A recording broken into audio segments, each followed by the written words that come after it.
नमस्कार मित्रों।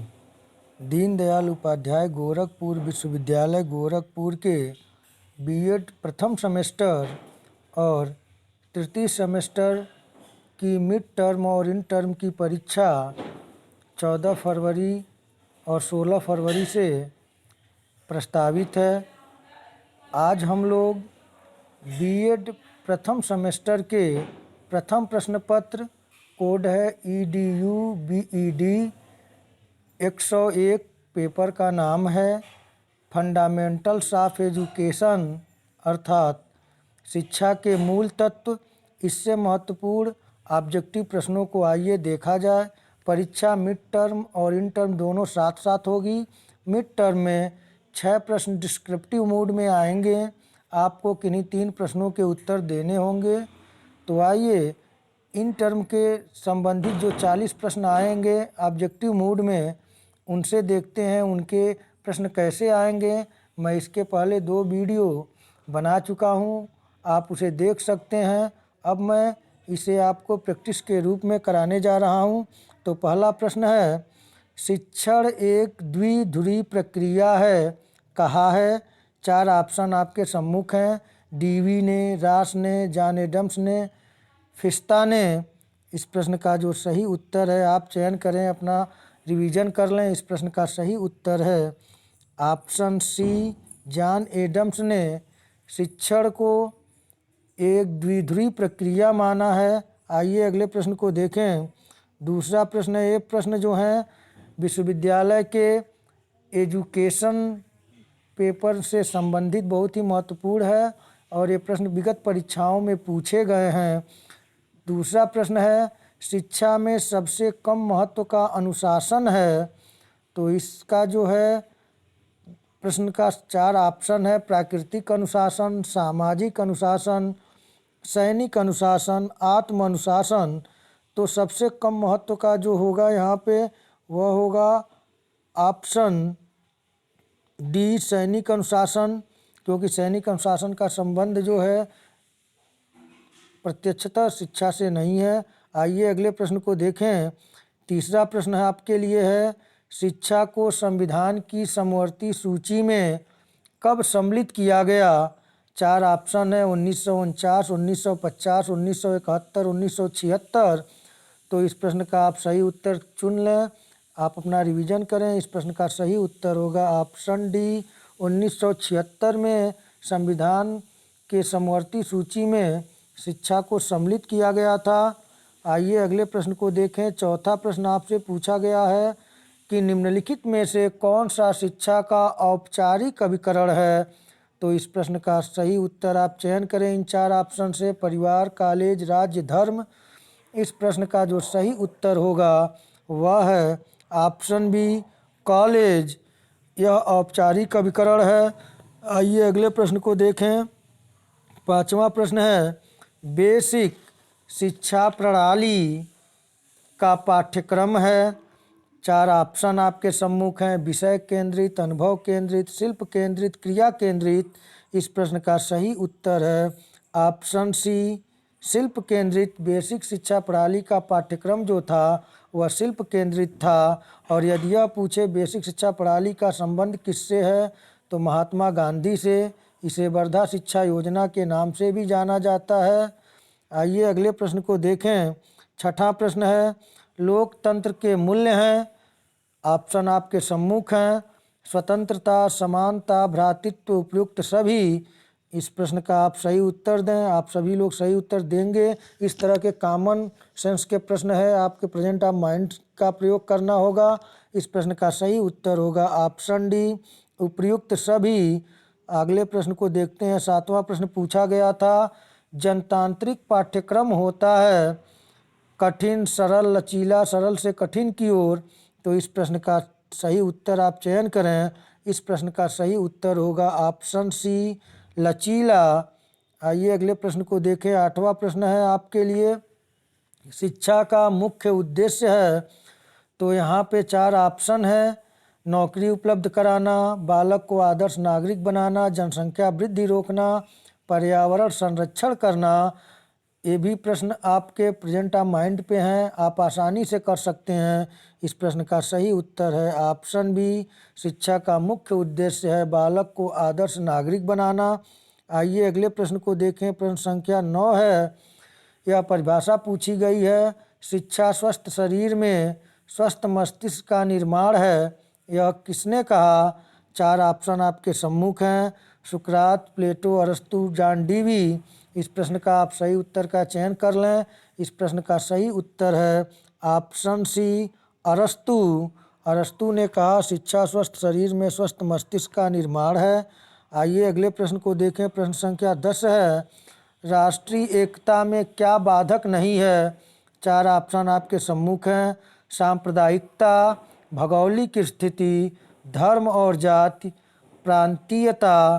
तो इस प्रश्न का सही उत्तर जो होगा वह होगा ऑप्शन बी, भौगोलिक स्थिति राष्ट्रीय एकता में बाधक नहीं है, जबकि सांप्रदायिकता, धर्म और जाति और प्रांतीयता यह राष्ट्रीय एकता में बाधक है। आइए अगले प्रश्न को देखें। 11वां प्रश्न पूछा गया है आपसे। यह प्रश्न बहुत ही महत्वपूर्ण है। डेमोक्रेसी एवं एजुकेशन के लेखक हैं। 4 ऑप्शन आपके सम्मुख हैं, आप सही ऑप्शन का चयन कर लें। रिवीजन आपका होता रहे इसलिए मैं PDF फॉर्म में इस प्रश्नों को लाया हूँ जो कि विगत वर्षों में पूछे गए हैं फर्स्ट पेपर से संबंधित। तो इस प्रश्न का सही उत्तर होगा option A, John Dewey. Democracy एवं एजुकेशन नामक पुस्तक लिखा था। आइए अगले प्रश्न को देखें। प्रश्न संख्या 12 है, शिक्षा जीवन पर्यंत चलने वाली प्रक्रिया है। यह शिक्षा का संकीर्ण अर्थ है, प्रत्यक्ष अर्थ है, व्यापक अर्थ है, वास्तविक अर्थ है। ये प्रश्न मैं कराया था आपको, आप कर भी लेंगे कि जो शिक्षा जीवन पर्यंत चलने वाली प्रक्रिया के रूप में है वह व्यापक अर्थ है शिक्षा का। तो ऑप्शन सी सही है, व्यापक अर्थ है। प्रश्न संख्या 13 पूछा गया है, एजुकेशन शब्द 2 शब्दों से बना है, वे हैं ई प्लस ड्यूके, ई प्लस ड्यूक और ई प्लस ड्यूको। इस प्रश्न का सही उत्तर का आप चयन करें। आप जानते भी हैं शाब्दिक अर्थ से उत्पत्ति से संबंधित है एजुकेशन के। सही उत्तर है लैटिन भाषा के 2 मूल शब्दों से एजुकेशन बना है, वह है ऑप्शन डी, ई और ड्यूको। आइए अगले प्रश्न को देखें। प्रश्न संख्या 14 है, शिक्षा का रूप है औपचारिक, अनौपचारिक, निरौपचारिक, उपयुक्त सभी। तो इस प्रश्न का सही उत्तर होगा ऑप्शन डी। आप जानते भी हैं कि शिक्षा के 3 रूप हैं, औपचारिक, अनौपचारिक और निरौपचारिक। आइए अगले प्रश्न को देखें। प्रश्न संख्या 15 पूछा गया है, आप देखें इसे। निरौपचारिक शिक्षा समाहित करती है। 4 ऑप्शन आपके सम्मुख हैं, नियोजन को, लचीलेपन को, परंपराओं को। डी ऑप्शन है ए और बी दोनों को। तो आप जानते हैं जो निरौपचारिक शिक्षा में समाहित करती है वह नियोजन और लचीलेपन दोनों को समाहित करती है, यानी इसका सही उत्तर होगा ऑप्शन डी, ए और बी दोनों को। प्रश्न संख्या 16 है, बालक की प्रथम पाठशाला है। आप सभी जानते हैं इन 4 ऑप्शन से सही उत्तर का चयन आप कर लिए होंगे। इस प्रश्न का सही उत्तर है ऑप्शन डी, परिवार बालक की प्रथम पाठशाला है। अगले प्रश्न को देखें। प्रश्न संख्या 17 है, भारत में शिक्षा का दायित्व तो निम्न में से किसका है? 4 ऑप्शन आपके सम्मुख हैं, समुदाय का, तो इसका तो है नहीं। बी, राज्य सरकार का सही है, केंद्र सरकार का सही है, यानी समवर्ती सूची में है तो राज्य और केंद्र दोनों का समान अधिकार है। इस प्रश्न का सही उत्तर होगा ऑप्शन डी, उपयुक्त दोनों। बी और सी यानी राज्य सरकार का और केंद्र सरकार का। प्रश्न संख्या 18 है, मूल्य परक शिक्षा के स्रोत हैं। तो यहाँ पे 4 ऑप्शन है, धर्म, संस्कृत, भारतीय साहित्य, उपयुक्त सभी। इस प्रश्न का आप चयन आंसर का कर लिए होंगे। सही उत्तर होगा ऑप्शन डी, उपयुक्त सभी। धर्म, संस्कृत, भारतीय साहित्य मूल्य परक शिक्षा के प्रमुख स्रोत हैं। आइए अगला प्रश्न देखें। 19 नंबर प्रश्न पूछा गया है, राज्य के तत्व हैं। यहाँ पे राज्य, जनसंख्या, सरकार। तो यहाँ पे जो राज्य की बात है, जनसंख्या सरकार, तो यहाँ राज्य के जगह पे यहाँ पे क्षेत्र दिया होता तो ज़्यादा बेहतर होता। मतलब निश्चित भूभाग, तो राज्य का निश्चित भूभाग होता है तो राज्य के अंतर्गत शामिल कर सकते हैं हम लोग। तो राज्य, सरकार और जनसंख्या और सरकार, यानी कि सही उत्तर यहाँ पे होगा ऑप्शन डी, उपर्युक्त सभी। और प्रश्न संख्या 20 है, कौन सा एक शिक्षण का घटक नहीं है? 4 ऑप्शन है, इसमें से शिक्षण का जो घटक नहीं है वह पूछा है। आप उत्तर का चयन करें। शिक्षण के 3 घटक हैं, शिक्षक हैं, पाठ्य वस्तु है यानी पाठ्यक्रम, और छात्र है। क्लर्क का नहीं है, तो ये क्लर्क जो होगा सी ऑप्शन सही होगा इसका सही उत्तर। क्लर्क जो है वो शिक्षण का घटक नहीं है। आइए प्रश्न संख्या अगले को देखें। 21 नंबर प्रश्न है, यूजीसी का पूर्ण रूप है। तो यूजीसी का पूर्ण रूप जो है आप सभी जानते हैं। इन 4 से जो सही उत्तर होगा चारों ऑप्शन से, वह सही उत्तर है option B, university grants commission. विश्वविद्यालय अनुदान आयोग यूजीसी का पूर्ण रूप है। आइए अगले प्रश्न को देखें। प्रश्न संख्या 22 है, शिक्षा है एक प्रक्रिया, एक वस्तु, एक किताब, एक व्यवसाय। आप सही आंसर का चयन करें। इस प्रश्न का जो सही उत्तर है वह होगा ऑप्शन ए, एक प्रक्रिया। यदि यह पूछे शिक्षा कैसी प्रक्रिया है, तो शिक्षा एक सामाजिक प्रक्रिया है। प्रश्न संख्या 23 है, पाठचर्या का अर्थ है। 4 ऑप्शन आपके सम्मुख हैं, सही उत्तर का आप चयन करें।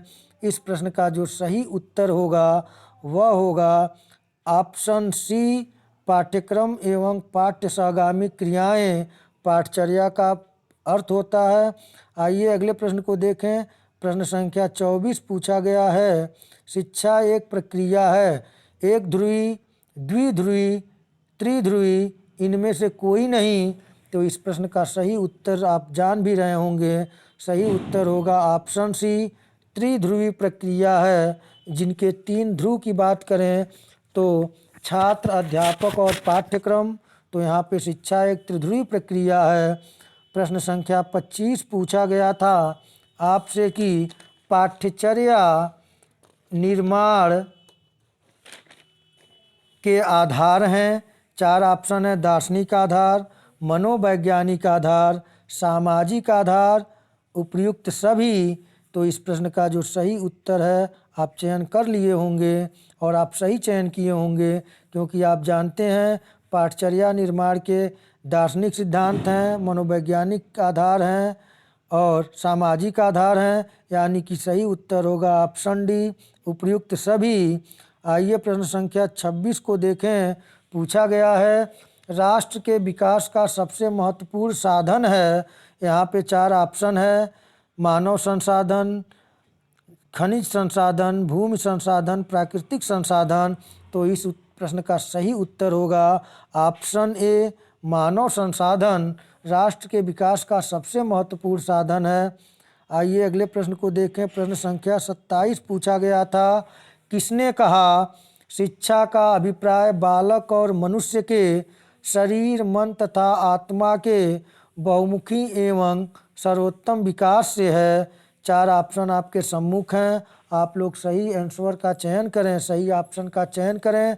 इस प्रश्न का सही उत्तर है ऑप्शन ए, एम.के. गांधी यानी कि महात्मा गांधी का स्टेटमेंट है। शिक्षा से मेरा अभिप्राय बालक और मनुष्य के शरीर, मन तथा आत्मा के बहुमुखी एवं सर्वोत्तम विकास से है।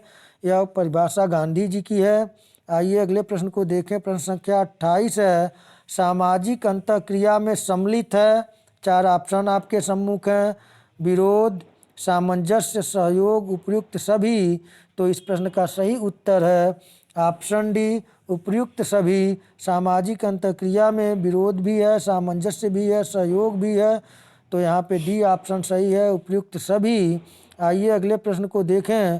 प्रश्न संख्या 29 है, शिक्षा एक विधि विषय के रूप में सम्मिलित है। यह रिपीट प्रश्न है। इस प्रश्न का सही उत्तर होगा ऑप्शन सी, समवर्ती सूची में शिक्षा को रखा गया है भारतीय संविधान में। आइए अगले प्रश्न को देखें। प्रश्न संख्या 30 है, शिक्षा है। 4 ऑप्शन आपके सम्मुख हैं, आंतरिक शक्तियों का समरूप विकास, स्व की अनुभूति, व्यक्ति तथा समाज के मध्य होने वाली अंतःक्रिया। और चौथा ऑप्शन है ऑप्शन डी, उपर्युक्त सभी। तो इस प्रश्न का सही उत्तर होगा ऑप्शन डी, उपर्युक्त सभी। इस प्रकार प्रश्न पूछे जाएंगे, आप लोग आसानी से कर लेंगे। बस आप लोग विषय वस्तु को अपने अच्छी तरीके से तैयार करें। प्रश्न संख्या 31 है, स्कूल शब्द की उत्पत्ति किस भाषा से हुई है? तो यहाँ पे 4 ऑप्शन है, स्पेनिश, लैटिन, ग्रीक। चौथा ऑप्शन ऑप्शन डी है, फ्रेंच। इस प्रश्न का सही उत्तर आप कर चुके होंगे कि सही आंसर क्या है। इस प्रश्न का सही उत्तर है ऑप्शन सी, ग्रीक। स्कूल जो है ग्रीक भाषा का शब्द है। आइए अगले प्रश्न को देखें। अगला प्रश्न है 32 नंबर प्रश्न है, जाति प्रथा उत्पन्न करती है। 4 ऑप्शन है, मुक्त समाज, मृत समाज, संकुचित समाज और परिवर्तनशील समाज। आप चारों ऑप्शन से सही ऑप्शन का चयन करें। इस प्रश्न का सही उत्तर होगा ऑप्शन सी, संकुचित समाज को जाति प्रथा उत्पन्न करती है, जो कि राष्ट्रीयता के लिए खतरा है। आइए अगले प्रश्न को देखें। प्रश्न संख्या 33 पूछा गया था, बेसिक शिक्षा प्रणाली का माध्यम क्या है? 4 ऑप्शन है, राज्य भाषा, राष्ट्रभाषा, मातृभाषा, अंग्रेजी भाषा। इस प्रश्न का सही उत्तर का आप चयन करें। इस प्रश्न का सही उत्तर होगा ऑप्शन सी, मातृभाषा। प्रश्न संख्या 34 है, संस्कृत योग है समन्वित रीति रिवाजों का, परंपराओं का, प्रचलित व्यवहारों का। डी ऑप्शन है उपयुक्त सभी। आप सही आंसर का चयन करें। इस प्रश्न का सही उत्तर होगा ऑप्शन डी, उपयुक्त सभी। आइए अगले प्रश्न को देखें। प्रश्न संख्या 35 पूछा गया था, मूल लैटिन शब्द करिकुलम का अर्थ है। इस प्रश्न का सही उत्तर का आप चयन करें। पहला ऑप्शन है रेस कोर्स यानी कि दौड़ का मैदान, विषय, किताबें, पाठ्यक्रम। इस प्रश्न का सही उत्तर चयन आप कर लिए होंगे। इस प्रश्न का सही उत्तर है ऑप्शन ए, रेस कोर्स यानी कि दौड़ का मैदान। इस मूल शब्द से करिकुलम शब्द क्यूरे से बना है, जिसका अर्थ होता था रेस कोर्स यानी दौड़ का मैदान। प्रश्न संख्या 36 पूछा है आपके लिए। प्रश्न बहुत महत्वपूर्ण है, राष्ट्रीय एकता के विकास का सशक्त माध्यम कौन है? 4 ऑप्शन है, टेलीविज़न, परिवार, शिक्षा, समाज। तो इस प्रश्न का सही उत्तर का चयन आप कर लीजिए। इस प्रश्न का सही उत्तर होगा ऑप्शन सी, शिक्षा राष्ट्रीय एकता के विकास का सशक्त माध्यम है। प्रश्न संख्या 37 है, प्राथमिक शिक्षा प्रारंभ होती है। 4 ऑप्शन आपके सम्मुख है, शैशवावस्था, बाल्यावस्था, किशोरावस्था। इनमें से कोई नहीं। तो सही उत्तर होगा ऑप्शन ए, शैशवावस्था। शैशवावस्था का जो उम्र होता है वह होता है जन्म से 6 वर्ष। तो यहाँ पे शैशवावस्था होगा, प्राथमिक शिक्षा प्रारंभ हो जाती है 5-6 वर्षों में। प्रश्न संख्या 38 पूछा गया था, शिक्षा का अधिकार अधिनियम 2009 कब लागू हुआ? 4 ऑप्शन आपके सम्मुख हैं। आप सही ऑप्शन का चयन करें। इस प्रश्न का सही उत्तर होगा ऑप्शन ए, 1 अप्रैल 2010 को। आइए अगले प्रश्न को देखा जाए। प्रश्न संख्या 39 है, उच्च शिक्षा को कहते हैं।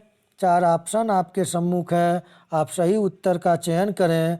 स्कूली शिक्षा, विद्यालयी शिक्षा, विश्वविद्यालयी शिक्षा। इनमें से कोई नहीं। बड़ा ही आसान प्रश्न है। इस प्रश्न का जो उत्तर है वह होगा ऑप्शन सी, विश्वविद्यालयी शिक्षा। प्रश्न संख्या आज का अंतिम है 40 नंबर, कि कौन सा एक शिक्षा का विषय क्षेत्र नहीं है? तो इसमें 4 ऑप्शन दिया हुआ है, परीक्षण, मूल्यांकन, प्रबंधन, रिपोर्टिंग। तो इस प्रश्न का जो सही उत्तर होगा वह होगा ऑप्शन डी, रिपोर्टिंग। परीक्षण, मूल्यांकन, प्रबंधन ये शिक्षा के विषय क्षेत्र के अंतर्गत है, जबकि रिपोर्टिंग नहीं है। तो यहाँ पे सही उत्तर होगा रिपोर्टिंग। तो मित्रों, इस प्रकार मैं आप लोगों का यह जो शिक्षा के मूल तत्व हैं, फंडामेंटल्स ऑफ एजुकेशन, इससे संबंधित 40 प्रश्नों को कराया हूँ। ये प्रश्न इन टर्म के लिए बड़े महत्वपूर्ण हैं। विगत परीक्षाओं में एजुकेशन संबंधित जो परीक्षाएं हैं शिक्षा से संबंधित, उसमें पूछा गया प्रश्न थे। तो आप लोग इसे तैयार करें और एक दो और मैं 40-40 प्रश्नों की श्रृंखला पेश करूंगा। आप लोग अच्छी तरीके से तैयार कर लें, जिससे आप अच्छे अंकों के साथ उत्तीर्ण हो। और आप लोग चैनल को लाइक, शेयर और सब्सक्राइब करें। आप लोग अच्छे अंकों से पास हों, इसी शुभकामनाओं के साथ आज इतना ही। नमस्कार।